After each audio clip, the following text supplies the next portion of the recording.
इंदौर में जमीन से जुड़ी एक बड़ी धोखाधड़ी का मामला सामने आया। इस संबंध में अशोक कुमार त्यागी, सहायक अभियंता सहित कई पीड़ितों ने पत्रकार वार्ता कर अपनी पीड़ा व्यक्त की है। जी हाँ, पीड़ितों का आरोप है कि गुलाब नामक व्यक्ति ने विभिन्न कॉलोनियों, अग्रवाल पब्लिक स्कूल के पीछे स्थित कॉलोनी चित्रा ड्रीम सिटी और चित्रा नामक सीधी रेली विक्रम टाउनशिप के नाम पर लोगों से पैसे लेकर एग्रीमेंट किए। 3 अलग अलग परियोजनाओं के नाम पर लाखों रुपए वसूले गए, लेकिन न तो अब तक किसी को प्लाट दिया गया और न ही पैसा वापस किया गया।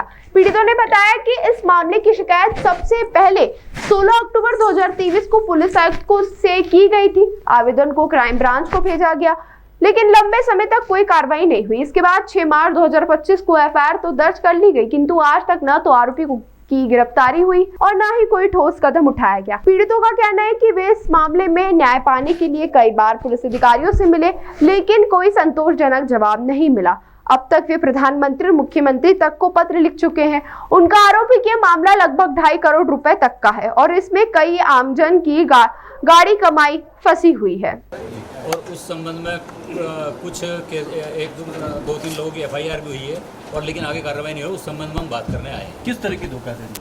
उसने लोगों से पैसे लिए और एग्रीमेंट किए। जब 3 अलग अलग कॉलोनियों 3 के 5 जगह उन्होंने अलग अलग पैसे लेके एग्रीमेंट किए हैं, लेकिन एग्रीमेंट करने के बाद आज तक किसी को भी ना तो प्लाट दिया, ना रो हाउस दिया, ना ही कोई आगे कार्रवाई, ना पैसे वापस दिए।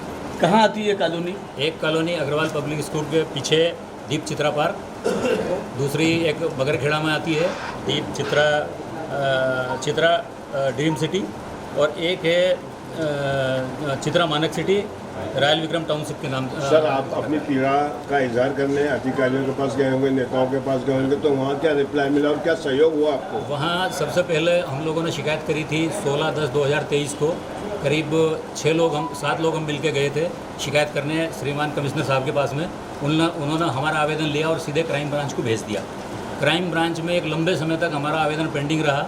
6/3/2023 को हमारा 6/3/2025 को हमारा आवेदन पे एफआईआर दर्ज की गई। इस बीच में हम कम से कम 8-10 बार कमिश्नर साहब से मिले, उनको अपनी पीड़ा बताई कि हमारी एफआईआर नहीं है। इसके बाद हमारी एफआईआर हो गई, लेकिन एफआईआर होने के बाद भी आज तक उस व्यक्ति के खिलाफ कोई ऐसी गिरफ्तारी आदि कोई कार्रवाई नहीं की गई है।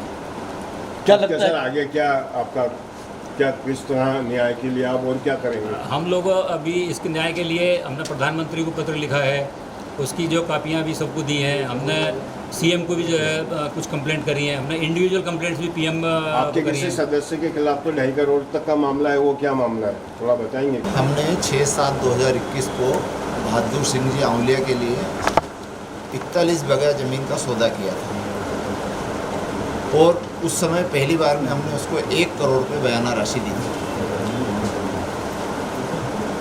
हमारा 6 महीने का टाइम था उससे ज़मीन की रजिस्ट्री कराने का, कि 6 महीने के अंदर अंदर हम किस्तों में अपनी ज़मीन की रजिस्ट्री करा लेंगे, आपको पैसे देते जाएंगे तो करा लेंगे। हमारा मार्च तक का टाइम था और उसका टाइम था सितंबर का। हमने उनसे बोला, हमने कहा भैया आपका टाइम सितंबर का है और हमारे पास पैसे आने वाले हैं मार्च में, तो भैया ये आपका सौदा कैंसिल हो जाएगा तो आप उनको कैसे रजिस्ट्री करेंगे? उन्होंने कहा भैया आप तो मेरे को पैसे दे दो, मेरा दूसरा ये जैसे इनकी दीप चित्रा वगैरह ये जो टाउनशिप जो ये जो प्लाट वाले जो लोग हैं, इनका बताया कि इसमें मेरा पैसा लग गया है तो इसमें से मैं निकाल करके आपको रजिस्ट्री करा दूंगा, मेरा टीएनसी वगैरह हो रहा है और मैं इसमें से निकाल करके आपको रजिस्ट्री करा दूंगा। तो हमने उसको सीधे उसको पैसे दे दिए।